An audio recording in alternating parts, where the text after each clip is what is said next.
Muy buenas tardes a todos y todas.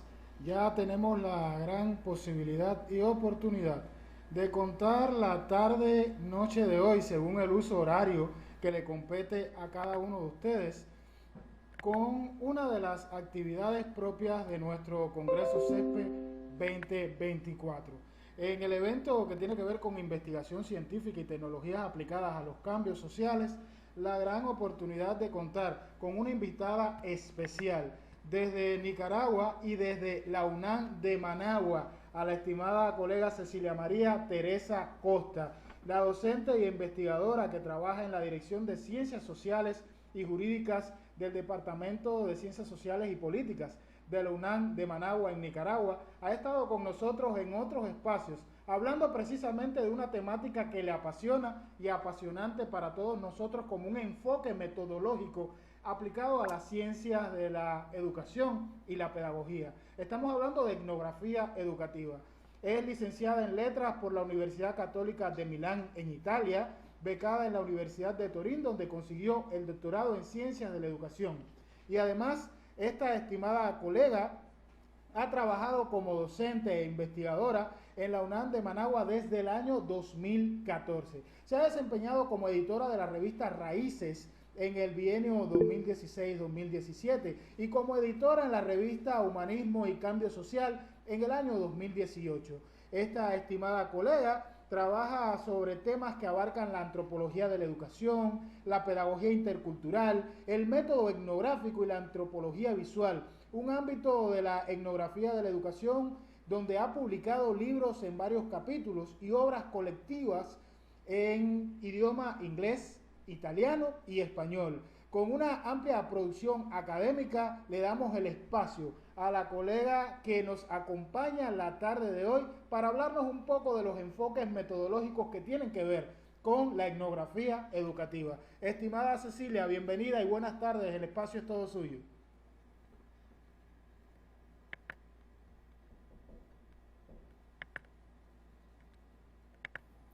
Colega, Buenas adelante. tardes, buenas tardes a todas y todos, ¿verdad?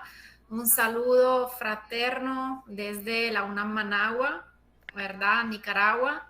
Y un saludo y un abrazo grande a todos estos colegas, amigos. Aquí estamos leyendo en el chat desde Cuba, conectados desde Venezuela, desde Colombia, Ecuador, ¿verdad?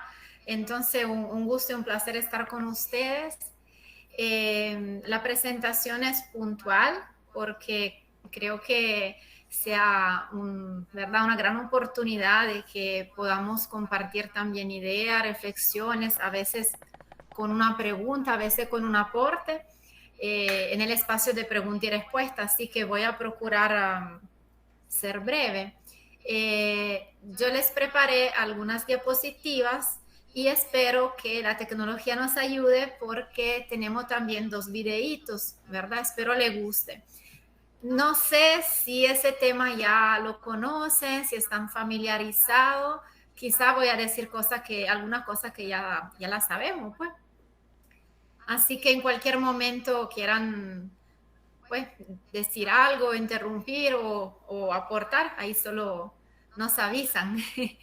Voy a compartirles, ¿verdad? La presentación.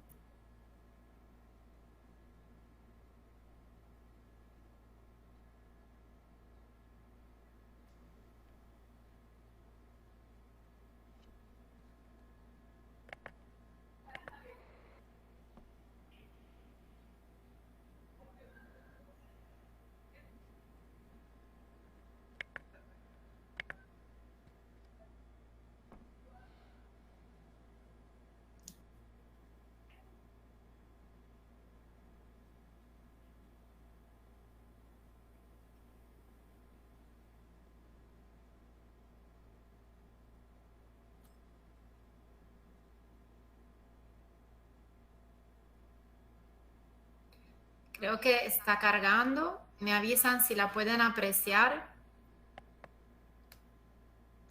Ya la estamos viendo. Ahora sí.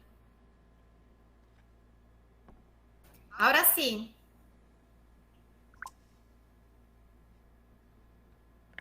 Bueno, me avisan. Vamos a pasar la primera diapositiva para ver, para asegurarnos que vaya corriendo bien, ¿verdad?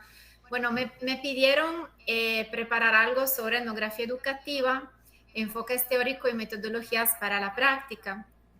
Entonces, esta primera diapositiva, no sé si la ven, es como una pequeña introducción, dice educación en el mundo, algunas cifras. Debe pasar ¿Se la ve? siguiente diapositiva, doctora. No, no está corriendo la presentación. Vamos a ver por Ahora qué. sí. Ahora sí. Ok. Bien. Es un poquito lento, pero bueno.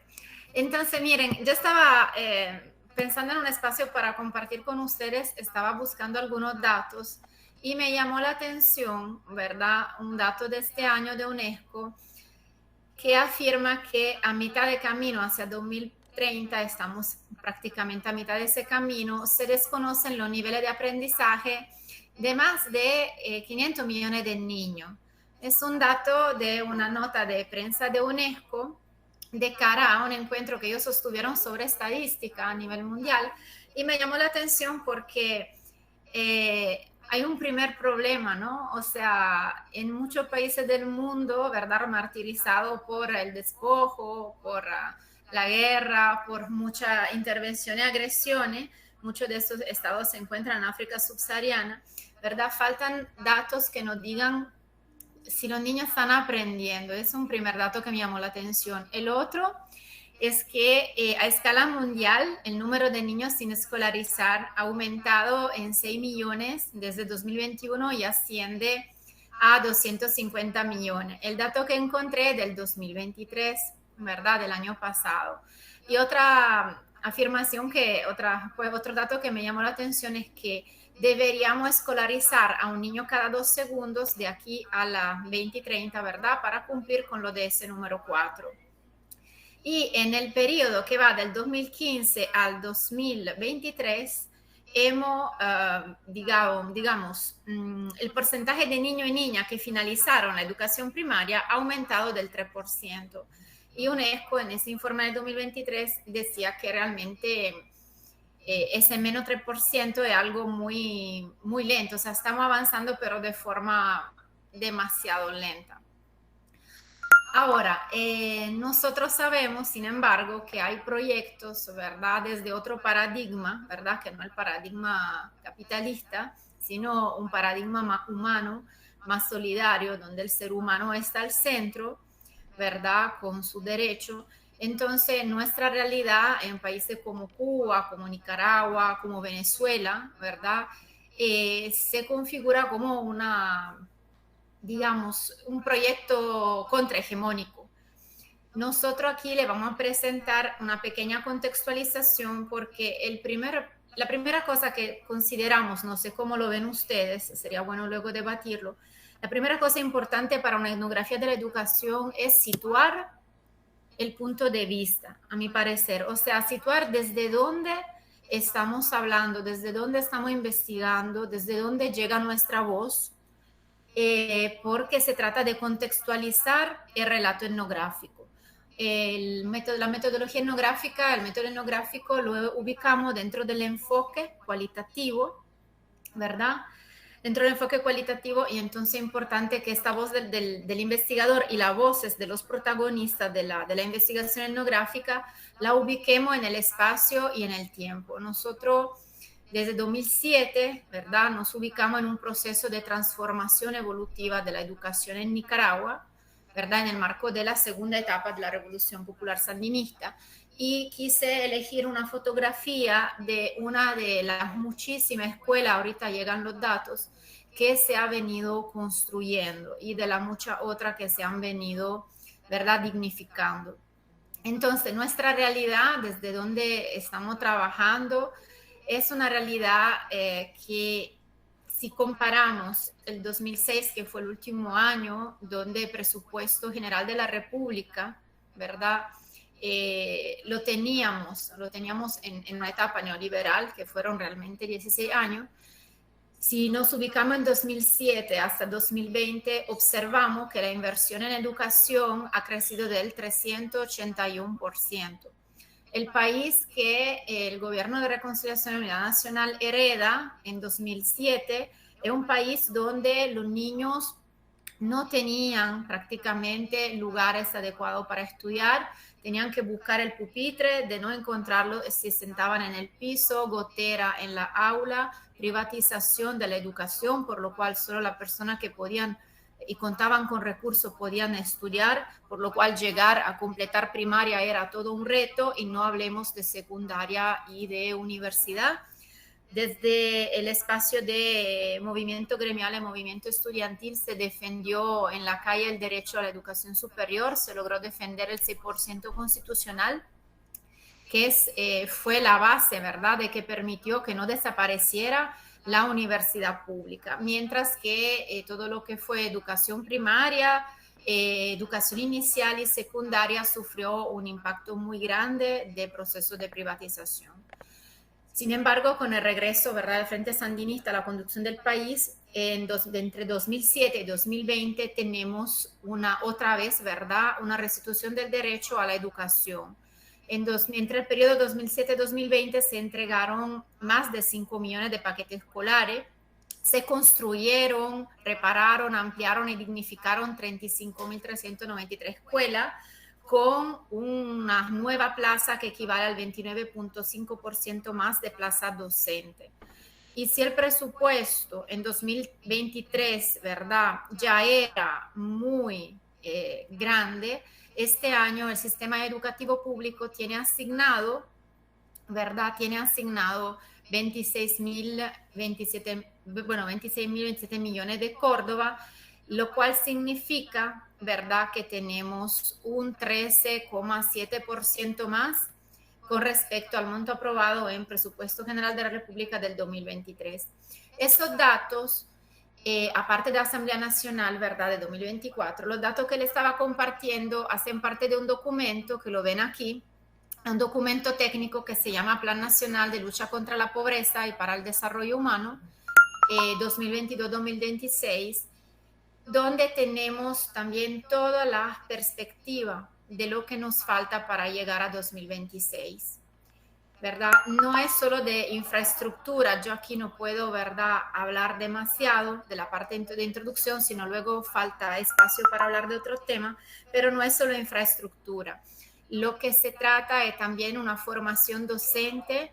Se está haciendo un gran esfuerzo, ¿verdad?, para erradicar el empirismo en toda su forma y para formar al docente bajo una lógica holística e integral, o sea, de un docente preparado a trabajar con grupos diversos, con grupos que tienen características donde la diversidad no sea vista como un problema, sino como una oportunidad. Nosotros somos un país, ¿verdad?, de América Latina que antes de este proceso, ¿no?, de educación transformadora y restitución de derechos, éramos uno de los países más empobrecidos de América Latina después de Haití, ¿verdad?, en la época de gobiernos neoliberales. Y lo que podemos observar, y eso es algo que si vamos en la escuela, si vamos a hacer trabajo de campo, se observa que se está entregando 1.200.000 meriendas escolares al día. O sea, es todo un trabajo de la mano con las familias nicaragüenses de entrega de productos. Aquí están los productos que se entregan, ¿verdad?, básicos. Las familias preparan los alimentos en la casa y luego se va a distribuir, ¿verdad?, salón por salón, con ese apoyo vital entre la escuela y los padres de familia, en una alianza donde se le restituye un protagonismo, ¿verdad?, no solo al estudiante, al maestro, sino también al papá y a la mamá, con toda la complejidad y los retos y los desafíos que esto significa, ¿verdad? Pero logramos llegar a esos estudiantes de educación inicial, especial, primaria, normales y modalidades en el campo. Merienda Escolar es un programa premiado y reconocido a nivel internacional, y creo que es importante que destaquemos eso porque las reflexiones que hacemos tienen mucho que ver a partir de los lugares donde estamos, donde trabajamos. Esta práctica del día a día tiene mucho que ver con las cosas que llegamos, ¿no?, a visualizar. Y un último programa emblemático que quisiera mencionar antes de entrar a la parte metodológica es UNICAM, Universidad en el Campo, donde nosotros como UNAM Managua, junto con otra universidad pública del país, ya tenemos más de 8.432 estudiantes matriculados, y es otro proyecto que acerca, ¿verdad?, con sedes en los diferentes municipios y departamentos del país, acerca la universidad a lugares que por siglos han vivido, ¿verdad?, lejos de la oportunidad de la educación superior. Nosotros como, ¿verdad?, desde la antropología de la educación, de manera crítica, sabemos que cada subárea, subrama de la antropología en ese caso, tiene una historia.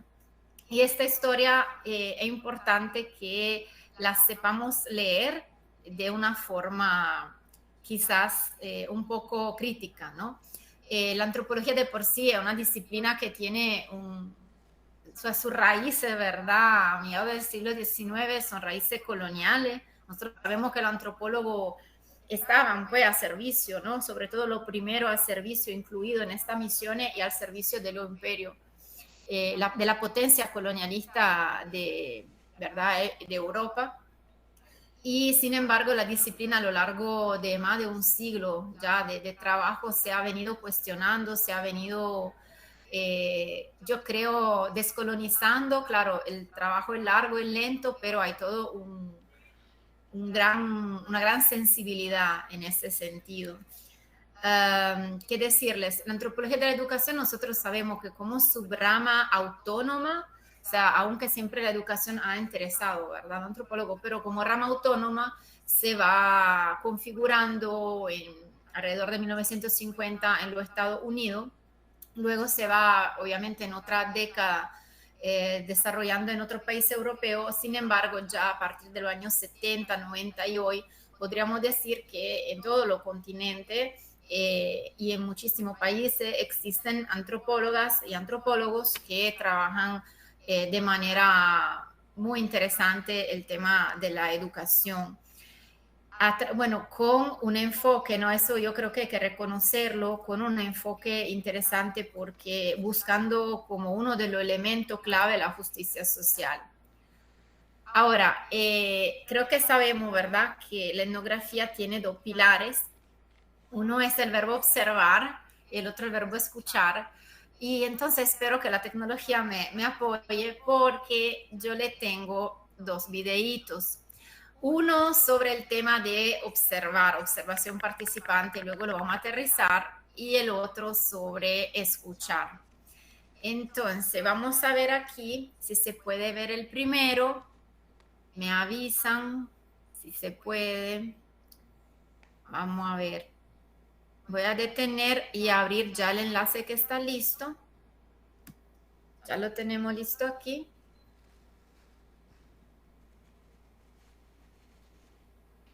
Veamos si se puede.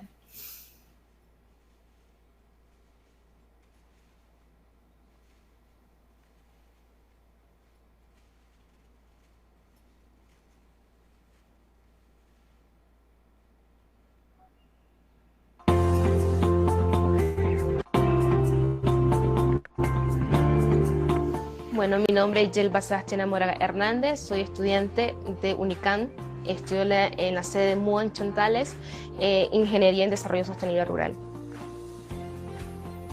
Dentro de la UNICAM, pues, nos permiten desarrollarnos tanto emocional como con los conocimientos que nos brindan, y es por eso que dentro de la UNICAM, cursando mi tercer año, en la labor social que yo hago en la comunidad, dando clases a los primeros grados escolar.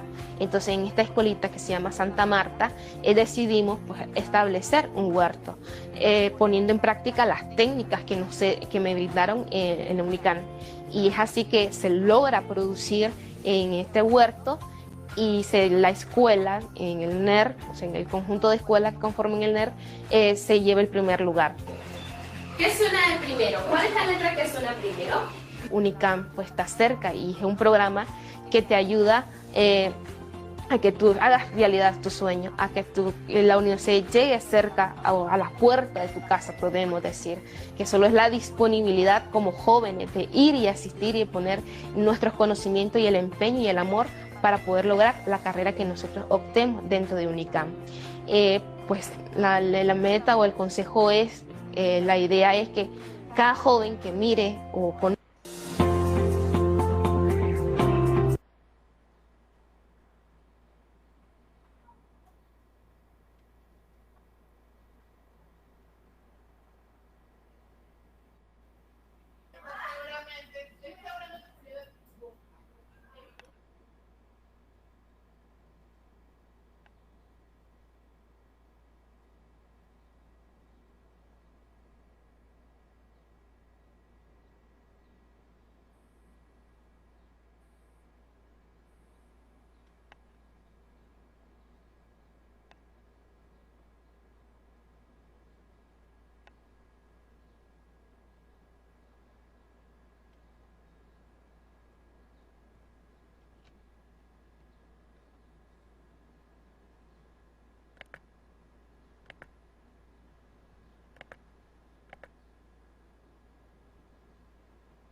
No sé si se logró ver, si se logró escuchar.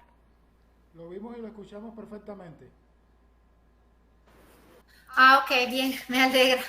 Es siempre un reto, ¿verdad? Con esa cosa. Vean, decíamos los dos pilares, no escuchar y observar. Una etnografía educativa parte del, o sea, es indispensable hacer trabajo de campo, estar ahí para poder llevar ahí al lector. Entonces, nosotros como antropólogo educativo necesitamos compartir con los protagonistas, ¿verdad?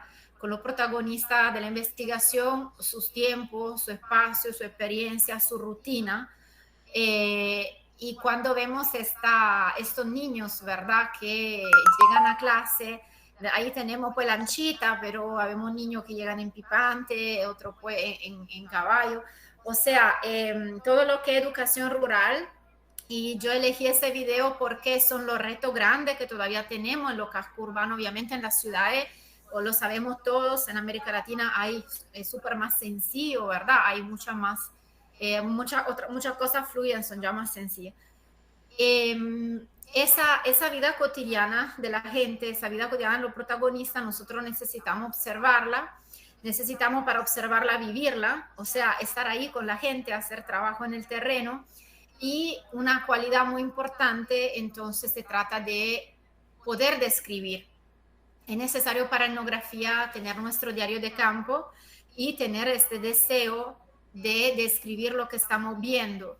Nosotros con los estudiantes intentamos también aquí hacer trabajos audiovisuales para tener, aparte de la narración escrita, aparte de la etnografía escrita, también esa parte audiovisual que hoy en día es tan importante. O sea, y en eso que estábamos escuchando en los videos, lo que hacemos como etnografía educativa es darle también el espacio a que la gente realmente pueda ser protagonista y contar su historia.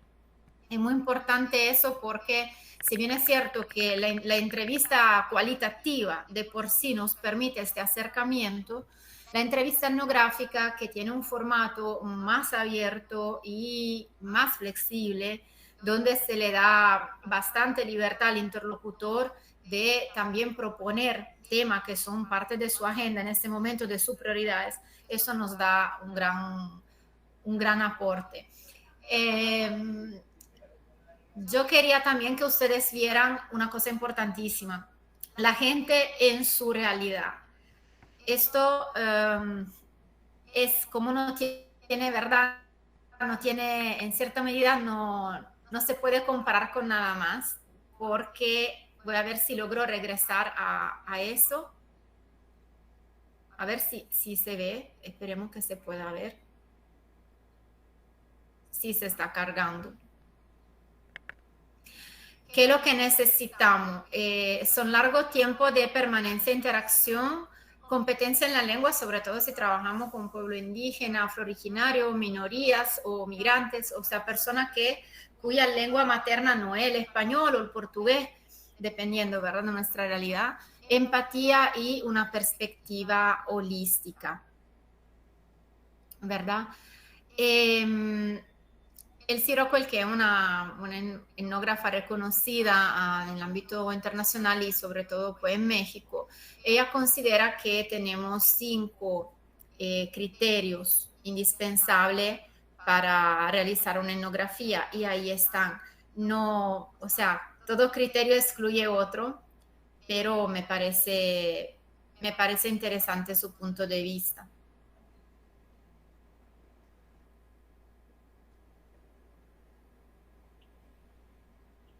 Como pueden ver, está el documentar lo no documentado, un producto de trabajo analítico que tiene un fuerte componente de descripción, la centralidad del etnógrafo como sujeto social, la atención a los significados y el antropólogo que en cierta medida intenta construir conocimiento.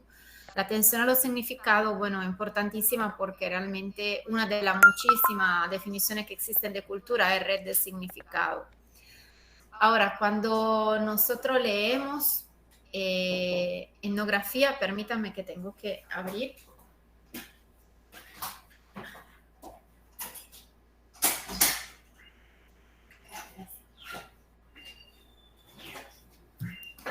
Cuando nosotros, ¿verdad?, nos preguntamos cuál sería la ventaja de hacer etnografía, cada uno de nosotros creo que al fin y al cabo va buscando respuesta, pero hay algunas que nos dicen mucho. Primeramente, realizar descripciones complejas y contextualizadas de los procesos educativos, era lo que estábamos diciendo. Aporta a la comprensión de la educación y al desarrollo de la investigación cualitativa en pedagogía y permite elaborar teoría interpretativa más holística para explicar la problemática educativa en contextos multiculturales. Ahora, tenemos una propuesta, ¿verdad? También nosotros podemos, por un lado, hacer investigación educativa. Sí, pero lo podría hacer de ahí. Estamos tomando una foto de evidencia de la actividad. Doctora, Entonces, miren, nosotros podríamos... grabada, va a subirse a nuestro canal de YouTube y además le enviaremos fotografías de evidencia de captura que estamos haciendo también. Gracias, porque llegó una compañera a apoyarnos con eso, no sabíamos, gracias. No sabíamos que teníamos esta oportunidad, entonces llegó una compañera a ayudarnos porque siempre es importante tener eso. Gracias, muchas gracias, Yajaira, pase buen día. Y nada, bueno, nosotros sabemos que hay muchísimos actores que realizan investigación educativa, ¿verdad? Nosotros en Nicaragua tenemos de hecho una red de investigadores que se dedican solo a los temas de educación y que publican en una revista muy linda, se llama Índice, ¿verdad? Revista Educativa de Nicaragua. Sin embargo, hay también otro espacio que podemos aprovechar. Muchas veces como maestro, ¿verdad? Al tener un diario de campo, a tomar fotografía, a generar recursos audiovisuales, podemos también crear nuestra propia etnografía con 2 instrumentos básicos que son guía de observación y guía de entrevista. Como veíamos en estos 2 pequeños reels, que son 2 videos cortos, la historia de estos niños de la isleta de Granada, así como la historia de la joven que está, por un lado, estudiando en UNICAM y por otro lado, está trabajando en su comunidad como maestra. Nos permite ubicar la persona, ¿verdad?, y su cultura en su realidad geográfica, lingüística, cultural, histórica, social, económica y política en la cual vive. Entonces, muchas veces, ¿verdad? Yo sé que estamos cargados, y me incluyo, de mallas, tablas, cuadros, planificaciones, planes de clase. Yo sé que hay toda una parte de burocracia, entre comillas, que nos consume mucho tiempo y energía. Sin embargo, ¿verdad?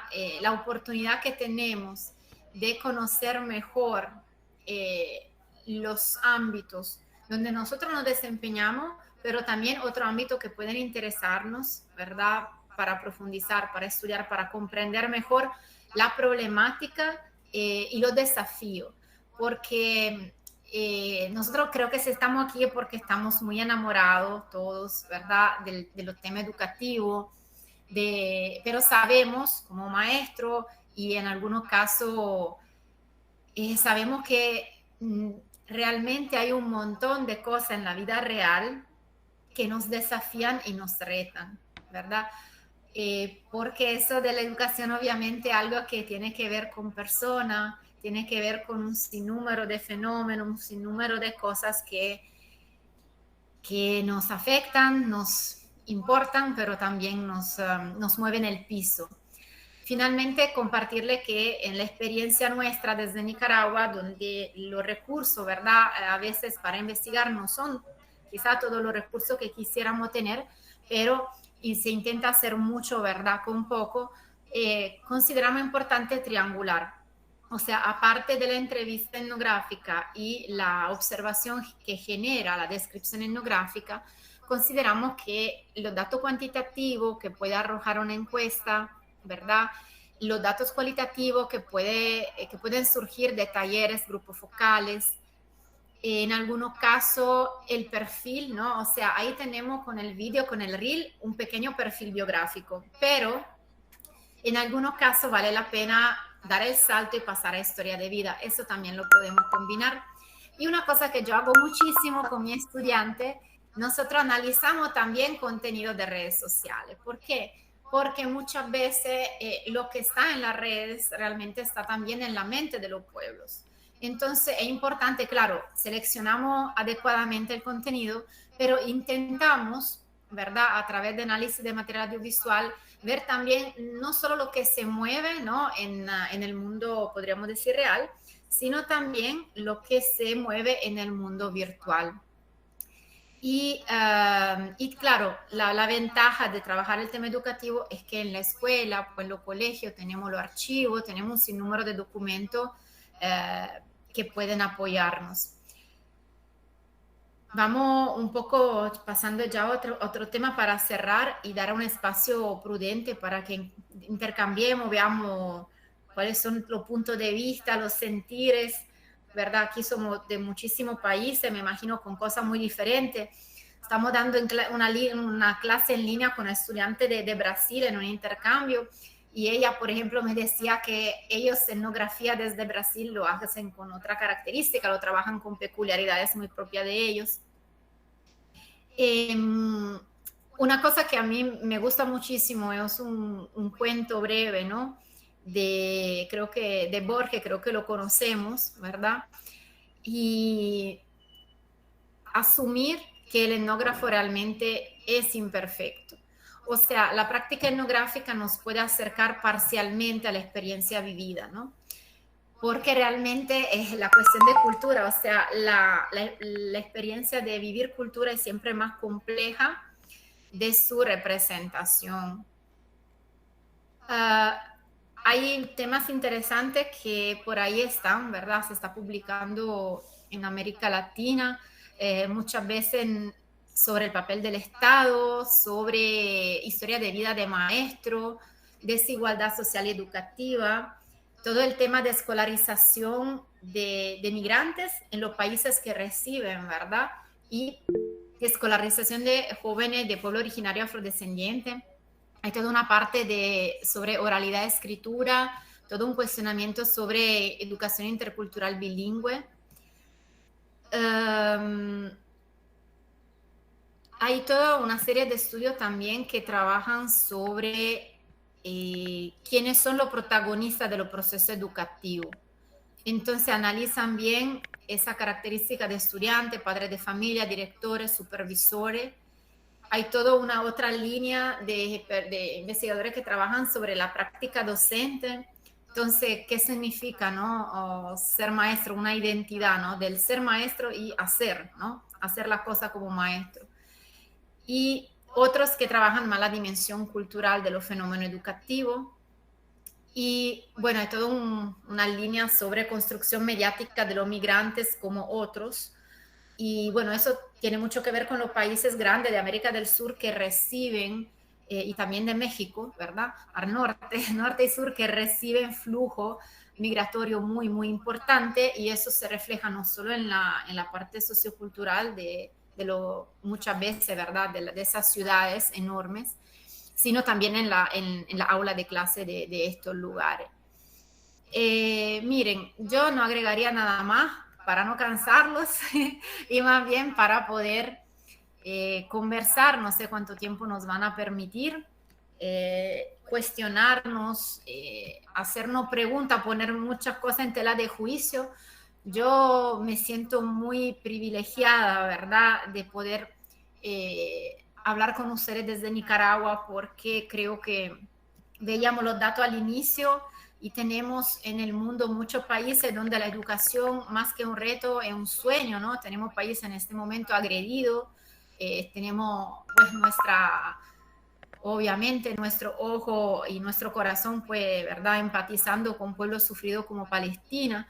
Entonces, el hecho de que podamos gozar de la paz y que tengamos paradigmas que son contrahegemónicos y apuntan a que la educación no sea una cosa o algo que se pueda mercantilizar, sino sea un derecho, y todo el esfuerzo que estamos haciendo, yo creo, en América Latina y el Caribe, para que este derecho sea algo real, sea algo tangible, sea algo práctico, es algo que creo que nos anima, nos motiva a ser cada día mejores, ¿verdad? Y aceptar el reto que todo lo que se construye siempre cuesta arriba. Entonces yo por aquí me quedaría y escucharíamos lo que nos dicen los amigos del CESPE en esa parte de debate. Muchísimas gracias a la doctora por este compartir, y sobre todas las cosas porque sé que el debate va a ser bastante fructífero y va a haber un intercambio ameno. Yo recuerdo en la época cuando me formé como licenciado en educación que se hicieron algunos pininos, algunos malabares desde la Dirección Nacional de la Formación Docente, cuando intuía que se les decía a los profesores en formación de tercer y cuarto año que a la práctica debían de llevar lápiz, papel o libreta, cuadernillo o cuaderno, como se dice en varios países de Latinoamérica, para hacer un registro de todo lo que veían y sentían en la práctica docente. Una suerte de diario de campo, pero no tenía ni la más mínima idea de que era parte de la etnografía educativa, que forma parte de un enfoque metodológico que queremos impulsar en la formación docente. En mi perspectiva posterior me di cuenta de que debemos de lograr implicar en la formación docente la mayor cantidad de enfoques metodológicos que den un amplio diapasón a la formación investigativa de lo que posteriormente va a ser un docente en ejercicio. Agradecer a la doctora por el compartir y dar primeramente la palabra al doctor Guillermo Calixto González Labrada desde Bayamo, Cuba. Adelante, doctor.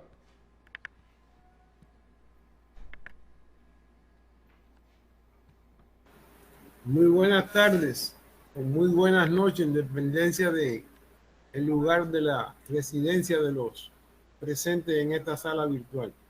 En primer lugar, mis felicitaciones, doctora Cecilia María Costa, por su disertación interesante, contextualizada, de un constante vínculo entre el contenido de su relatoría y las especificidades de América Latina y el Caribe. Yo quisiera hacer una observación metodológica a modo de comentario. Yo la escribí en el mensaje de chat de Google, usted la puede ir leyendo ahí, yo la voy a comentar para todo el mundo. Mi observación metodológica radica en que desde el accionar académico, investigativo y de tutoría que he realizado en estos años de labor en la educación, he percibido la minimización de estos métodos o el planteamiento de la utilización de los mismos desde una perspectiva cuantitativa. En ocasiones inclusive se plantea que si no tienen la perspectiva cuantitativa no son válidos. Soy de criterio, en ello coincido con el doctor Vitri, de la trascendencia e importancia de la etnografía educativa y que debía ser de mayor sistematicidad en los procesos científicos e investigativos en el campo de la educación. Le invito, si podría reflexionar usted respecto a este comentario. Y por adelantado, muchísimas gracias.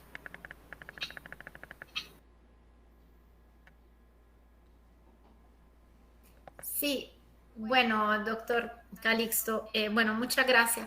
Yo creo que lo que sucede son muchas cosas. Primero, que un poco nos da miedo. O sea, usted sabe que a nivel de academia, pero también a nivel de revista, a veces necesitamos los números porque eso nos da cierta seguridad, nos sentimos que tenemos un aval. A veces publicar un artículo solo con historia de vida o con amplio, ¿no? Amplio, digamos, con bastante texto y material de descripción, de interpretación, o pues trabajar solamente con algunos testimonios. Siempre la gente te dice, bueno, pero ¿qué tanto se puede generalizar un trabajo micro, ¿no? Porque finalmente es sí, trabajamos en una escala micro, eso hay que ser sincero, ¿no? La etnografía tiene mucho que ver con un enfoque micro, ¿no? O sea, son unas cuantas, pocas personas con las cuales logramos trabajar en términos generales, algo, entonces un poco tiene esa parte del miedo, del temor. Por otro lado, bueno, desde aquí, no sé cómo será en sus países, hay que reconocer que tenemos que aprovechar muchas veces el trabajo de campo, son pocos días que uno puede dedicar cuando entonces intentamos usar la parte cuantitativa para apoyarnos, porque bueno, yo les puedo decir cómo lo hice allá en Italia, cómo lo hice aquí. Entonces yo sí tuve esa oportunidad de la beca que me permitió convivir por muchísimos meses, la beca me permitió convivir con la gente, trabajar con ellos, dedicarle un sinnúmero de horas, pero tenía recursos para la investigación porque la beca me apoyaba. Cuando ya estamos en un contexto diferente, como aquí necesitamos tanto los estudiantes que van a campo como grado, posgrado, los maestros, necesitamos, ¿verdad?, sacarle el máximo provecho a los pocos días de campo que uno puede costear o que el mismo programa te permite en caso haya sido financiado, ¿verdad? Pero yo sí sigo defendiendo, como dice usted, la necesidad de que muchas veces al saber interpretar muy bien una entrevista, al trabajar muy bien alguna historia de vida, al saber describir la rutina, la vida cotidiana de la gente, en esos escenarios, ¿no?, reales, eso nos da muchísimo elemento. Muchas veces nos preguntamos por qué esta cosa no está prosperando o por qué este tipo de situación no está yendo a como quisiéramos, ¿no? Entonces, sucede que te dicen, bueno, aplica una encuesta. Pero, o sea, muchas veces la gente, sí, la encuesta te dice algo, pero no es lo mismo que vos te subas a la lanchita. No es lo mismo que te metas a recibir clase ese único día que o el sábado o el domingo junto con esos jóvenes. Y ahí no tengo la entrevista, tengo otra, donde está una mamá chineando a la niña, con la niña en brazo, y está recibiendo clase. Y ella no habla de una experiencia suya de qué significa ser mamá, trabajadora y estudiar el sábado con la niña ahí chineada, porque en esa comunidad rural, pues así ella lo puede hacer, no lo puede hacer de manera distinta. Entonces yo creo que son muchos aspectos, ¿verdad? Son muchos aspectos. Y siempre vamos luchando para, como desde la antropología, para afirmar que eso tiene un sentido. O sea, pasar tiempo a dedicarle anotación en tu diario de campo tiene un sentido. Dedicarle tiempo, a veces 20 minutos, media hora a una persona para que te cuente su punto de vista tiene sentido. Pasar una tarde con la gente tiene sentido. A veces los muchachos me dicen, ¿pero qué hago? Le digo, no haga nada, sígalo como si usted fuera su sombra, ¿no? Lo que le decimos etnografía de sombrero.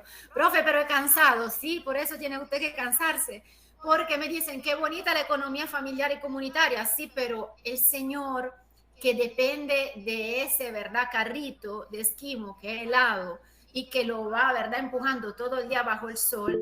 Una cuestión es decir que bonita la economía familiar y comunitaria, el protagonista, el cuentapropista. Otra cosa es asolearse con él, escucharlo, pero no solo entrevistarlo, vivir lo que vive.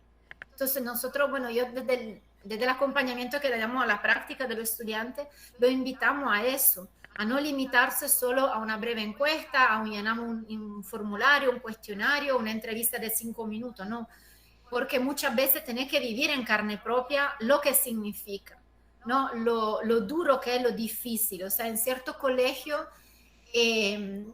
vos haces malabarismo para que la cosa te funcione, y es un desafío grande a nivel humano, a nivel de tu preparación, por mucho que te prepares, ¿no?, como pedagogo, como maestro, porque hay un sinnúmero de variables, un sinnúmero de cosas que en la vida cotidiana te retan, que son desafiantes, ¿no? Y por eso decimos que son procesos que estamos construyendo cuesta arriba. Y por eso decimos transformación evolutiva, porque la idea es que eso nos permita, o sea, a través de esa capacidad de leer lo cotidiano, pero vivir lo cotidiano. O sea, una etnografía no se puede hacer desde un escritorio. La etnografía no se puede hacer desde la distancia. La etnografía la tenés que hacer con la gente, lo cual muchas veces significa invertir una cantidad enorme de tiempo. Y ese es una de las limitantes que tenemos. Porque en otros países, por condiciones diferentes, ¿verdad?, de la academia, y también porque son parte, ¿no?, del mismo sistema que tenemos, ¿no?, del norte y sur del mundo, hay otra situación, otra condición. Entonces nosotros estamos peleando doble, porque desde el sur, yo creo, estamos haciendo cosas muy interesantes y nos cuestan el doble porque las condiciones hasta para investigar no son las mismas, ¿verdad? Pero, y creo que también hay otra cosa, tenemos que tener el valor de narrar esa cosa maravillosa, esos milagros. Yo me quedé impactada viendo un video que mandaron un compañero venezolano, ¿verdad?, en plena pandemia, del trabajo inmenso que se hizo para garantizar que los niños de una u otra forma siguieran dentro del proceso educativo. Y entonces a veces creo que también necesitamos contar más nuestras realidades, describirla más, publicar más y grabar más. Hoy en día el audiovisual, desde la antropología visual, ¿verdad?, llega mucho. Bueno, una amplia explicación para el doctor Guillermo desde diferentes puntos de vista, ángulos para la respuesta y algunas ejemplificaciones. ¿Está satisfecho, doctor Guillermo? Muchas gracias. La doctora Viviana Margarita Monterrosa Montes, nuestra vicepresidenta general de CESPE, tiene la mano levantada. Adelante, doctora. Buenas tardes a todos, doctor Viltre, muchas gracias, todos los asistentes y a la doctora invitada. Pues complacida porque en realidad CESPE en estos días de precongreso, de cursos que nos ha brindado, pues nos ha permitido como que recordar arbores de nuestra formación docente también, porque de hecho nosotros hoy estamos en el campo de ser docentes en servicio, en ejercicio, pero también recordamos nuestros procesos de formación. Por lo menos yo soy del modelo 96. Es decir que, digamos, de muchas décadas atrás. Hoy estamos en 2024 y hablar de la doctora en estos momentos de un proceso etnográfico, pues nosotros, yo por lo menos miro cada década que ha pasado, los etnógrafos hemos tenido como una transición y transformación. Entonces aplaudo mucho a la doctora en torno a los diferentes recursos que utilizó para efectos de poder desarrollar su investigación. De hecho, creo que poder trabajar en un entorno de formación docente nos permite que como etnógrafos tengamos ciertos recursos de la mano. Hoy, pues yo creo que ha surgido la etnografía, ha tenido como una metamorfosis, porque nosotros vamos cambiando en la medida que las sociedades contemporáneas y las mismas herramientas tecnológicas nos piden que cambiemos también. Entonces, nosotros conocíamos el etnógrafo que de pronto trabajaba sobre la base de un diario de campo, que tenía una bitácora donde realizaba unas observaciones anotadas de lo que vivían, pero también teníamos el que hacía entrevistas, teníamos el etnógrafo que también recurría a las historias de vida, el etnógrafo que de pronto iba al campo, tomaba fotografías, hacía grabaciones. Hoy vemos que muchas de esas herramientas que nosotros rudimentariamente utilizábamos en ese contexto, hoy vemos que la inteligencia artificial entró como esa compañía que nos ayuda a que el trabajo sea un poco más rápido. De lo que nosotros durábamos haciendo 1 año, 2 años, narrando o tomando las narrativas de los personas que participaban. Por decir algo, yo muchas veces tuve grupos de programas de formación, primer, segundo, tercer, cuarto, quinto semestre, dando investigación y tenía que leer todos esos diarios de campo. Entonces vemos que hoy nosotros tenemos herramientas que nos ayudan a agilizar, por lo menos formar una categoría, mirar un concepto emergente. Y de hecho, hoy nosotros vemos cómo las escuelas formadoras o las universidades pueden darse a la tarea de poder decir que pueden crear instrumentos propios, como que, por ejemplo, nosotros trabajamos un diario de campo que era teorizado, y de ahí paría teoría, lo que nosotros conocemos como teoría emergente, porque cruzábamos las narrativas que tenía el estudiante en formación cuando observaba o vivía una experiencia en un contexto. Pero, lo dijo tal autor, estoy viviendo lo que propone Vygotsky. Entonces, mirábamos y qué era lo que comprendíamos y qué salía emergente de esa realidad, porque no era lo mismo trabajar con un chico que de pronto iba a realizar su práctica pedagógica en un contexto rural o en un contexto urbano, o con unos chicos que tenían una necesidad educativa especial. Entonces ahí vemos que se van combinando ciertos elementos. Después nosotros vemos que surgen teorías, como decía la doctora, teorías como la que está validando y proponiendo Venezuela. Nosotros vemos que ya nos dicen, oye, tú puedes combinar, tú puedes ser fenomenólogo o tú puedes trabajar directamente desde la teoría que se propone, pero es que hay nuevos métodos que nos llaman complementarios, la teoría de la complementariedad, o nos hablan de la transcomplejidad. Entonces allí, que tenemos instrumentos que podemos combinar lo cualitativo y lo cuantitativo, porque nos ayuda a darle fuerza y nos ayuda a darle rigor a lo que nosotros estamos investigando como objeto de estudio. Entonces, decirle a la doctora que excelente su disertación, son caminos que vamos aprendiendo de la mano de lo que nos va exigiendo directamente el proceso de investigación en estos tiempos, porque ya podemos hablar, inclusive la doctora puede arriesgarse a publicar sobre el etnógrafo contemporáneo. Hoy el etnógrafo contemporáneo, pues también tiene una nueva variante como herramienta que se lleva en su mochila de herramientas, la inteligencia artificial. ¿Cómo la utilizamos? Me imagino que a su tiempo la doctora también incorporará cómo ella le va a ayudar a analizar, porque ya tenemos con un prompt que le damos, nos analiza la información. Entonces, pues felicitarla, porque hablar de etnografía en estos tiempos con chicos en formación es saber que el chico debe saber qué es un texto descriptivo, qué es un texto analítico, cuando lo llevamos a un nivel donde ya proponemos. Entonces, es un camino que tiene mucho por recorrer. Felicitarla más que nada, doctora, porque indudablemente, vuelvo y les repito, me gocé toda la conferencia y me llevó a mis años cuando yo estaba en 8º grado. Y me llevó a ese momento donde me decían, siéntate en el piso, toma los colores, esta es una categoría, de aquí sale esta reflexión, aquí tienes este autor que estás interpretando, esta es la teoría que llevas a tu didáctica, esta es la teoría que estás llevando en tu enseñanza. Entonces, sin duda, doctora, vuelvo y les repito, me llevó a décadas atrás, cuando yo era una joven de 16 años y hoy tengo 45 años. Y me gocé esa conferencia y aquí feliz de ver cómo tantos años después llega alguien que dice que ha cambiado, pero que en realidad también muestra lo que fue esencia de nuestra formación docente. Gracias, doctor, y felicitaciones. Gracias, doctor Vitre, por darme la palabra.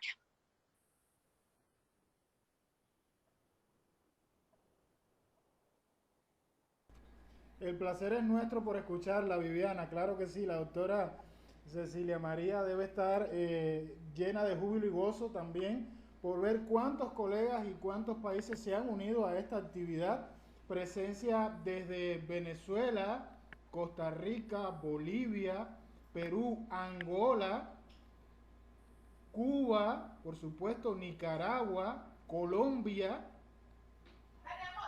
y que hemos podido compartir un espacio de reflexión en torno a un enfoque metodológico que nos va a seguir aportando no solo de qué hablar, sino una práctica sentida para poder comprender el espacio educativo desde el sentir de la gente que va creciendo personal y profesionalmente. Hemos vencido el tiempo. Doctora, ¿alguna reflexión final para el auditorio?